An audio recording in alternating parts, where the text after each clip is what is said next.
కొత్త బట్టలు కొత్త వెలుగులు మీ ఇంటి పండుగ సంతోషాలకు అసలైన చిరునామా సిఎంఆర్ షాపింగ్ మాల్. అందరికీ భోగి, సంక్రాంతి, కనుమ శుభాకాంక్షలు.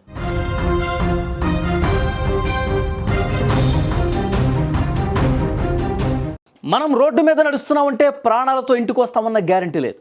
ఎందుకో తెలుసా? రోడ్డు మీద తిరిగే వాహనాల వల్ల కాదు, ఆ వాహనాలను నడిపే మృగాల వల్ల. అవును, విజయవాడ భవానీపురం సాక్షిగా ఇవాళ ఒక తాగుబోతు చేసినటువంటి నిర్వాకం విస్మయానికి గురి చేసింది. ఒంట్లోకి 4 చుక్కల మద్యం చేరగానే కారు స్టీరింగ్ పట్టుకుంటే లోకానికి రాజైపోతున్నట్టు ఫీల్ అయిపోతూ ఇష్టారీతన ఆ వెహికల్ని నడిపిస్తూ సామాన్యుల ప్రాణాలు తీస్తున్నటువంటి పరిస్థితి. ఎదురుగా ఎవరొస్తున్నారో కూడా వాళ్ళకి కనిపించనట్టుగా బిహేవ్ చేస్తూ ఉన్నారు. బొబ్బూరి గ్రౌండ్స్ అంటే పిల్లలు పెద్దలు కాసేపు ప్రశాంతంగా గడుపుదామని వస్తారు అక్కడికి. అదొక ఎగ్జిబిషన్ ప్రాంగణం. అలాంటి చోట ఆ తాగుబోతు వెధవ కారుతో హల్చల్ చేశాడండి. ఆ కారు వేగం చూస్తుంటే వాడు ఏదో రేసులో ఉన్నట్టుగా బీభత్సం క్రియేట్ చేశాడు.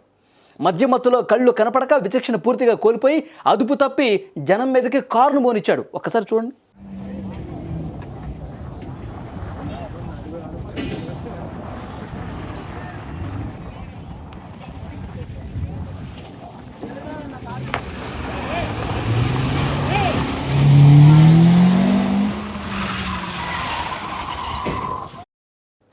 అది అంటే ఎంత నిర్లక్ష్యంగా, ఎంత పొగరుబోతనంగా డ్రైవ్ చేస్తున్నాడు చూడండి. జనంపైకి కారును పోనిచ్చాడు. ఎదురుగా ఒక చిన్నపిల్లాడు ఉన్నాడని కూడా చూడకుండా ఆ నీచుడు ఆ బాలుడితో పాటు ఇంకో ఇద్దరిని తన కారుతో బలంగా ఢీకొట్టడంతో పాపం వాళ్ళు తీవ్ర గాయాల పాలైపోయారు. కనీసం మనిషి అన్నవాడు ఎవడైనా సరే ప్రమాదం జరిగితే ఆగి సాయం చేస్తాడు. కానీ ఆ తాగుబోతు వెధవ ప్రమాదం చేసిన తర్వాత కారు ఆపకుండా బీభత్సం చేశాడు.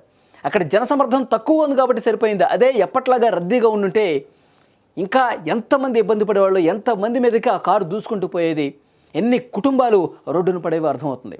చట్టం తన పని తాను చేసుకుపోతుందని మనం అనుకుంటాం, కానీ అంటే వాళ్ళ సైకోల్లాగా, ఒక క్రిమినల్స్ లాగా బిహేవ్ చేస్తున్నారు. మద్యం సేవించి ఇష్టారీతిన వాళ్ళొక ఇక మొత్తం ఈ లోకంలో మనల్ని మించిన వాళ్ళు లేడు అనుకుంటూ డ్రైవ్ చేస్తూ ఉన్నారు. చూడండి, అక్కడ మొత్తం ఒక సర్కిల్ లాగా తిరుగుతూ ర్యాష్గా డ్రైవింగ్ చేస్తూ అక్కడ ఉన్న జనాలను ఇబ్బంది పెడుతున్నాడు. చాలామందిని కూడా ఢీ కొట్టినటువంటి పరిస్థితి ఉంది. అతను ఒక యూట్యూబర్గా తెలుస్తోంది. ఇలాంటి వాళ్లకు శిక్ష ఉండాలంటే చాలా అంటే చాలా కఠినంగా శిక్ష వేయాలి.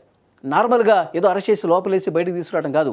మళ్ళీ ఎవడైనా సరే తాగి డ్రైవ్ చేయాలంటే, రెక్లెస్గా నిర్లక్ష్యంగా డ్రైవ్ చేయాలంటే భయపడే విధంగా శిక్షలు వేయాల్సిన అవసరం ఉంది. అప్పుడే ఇంకొకడు స్టీరింగ్ ముట్టుకోవాలంటేనే భయపడతాడు. కేవలం ఫైన్ వేసి వదిలేస్తే వీళ్ళ పొగరు తగ్గదు. పాపం ఒక చిన్న పిల్లాడికి గాయాలయ్యాయి, ఇంకొక 2 పెద్దవాళ్ళకి కూడా గాయాలయ్యాయి. వాళ్ళని ఇప్పుడు ఆసుపత్రికి తీసుకెళ్లారు, చికిత్స పొందుతున్నారు. ఎంత దుర్మార్గం చూడండి. వాడు ఎంత నిర్లక్ష్యంగా డ్రైవ్ చేస్తున్నాడు చూడండి. అసలు కన్ను మిన్ను కాన్ రాకుండా చాలా అంటే ఒక సైకోలాగా బిహేవ్ చేసి మొత్తం రౌండ్గా సర్కిల్ వేస్తూ ఉన్నాడు. అంటే తాగిన తర్వాత ఏం జరుగుతుందో తెలియట్లా అతనికి. ఒళ్ళు మర్చిపోయాడు. నేనేం చేస్తున్నాను అన్నది కూడా అతను విచక్షణ పూర్తిగా కోల్పోయాడు. సో ఇలాంటి బెదవల్ని అసలు రోడ్డు మీదకి రావద్దు. అసలు వాళ్ళ డ్రైవింగ్ లైసెన్స్ పూర్తిగా సస్పెండ్ చేసి పడేయాలి. మళ్ళీ వాహనం ముట్టుకోకుండా చేయాలి. అప్పుడు మాత్రం ఇలాంటి వాళ్ళకి బుద్ధి చెప్పినట్టు అవుతుంది.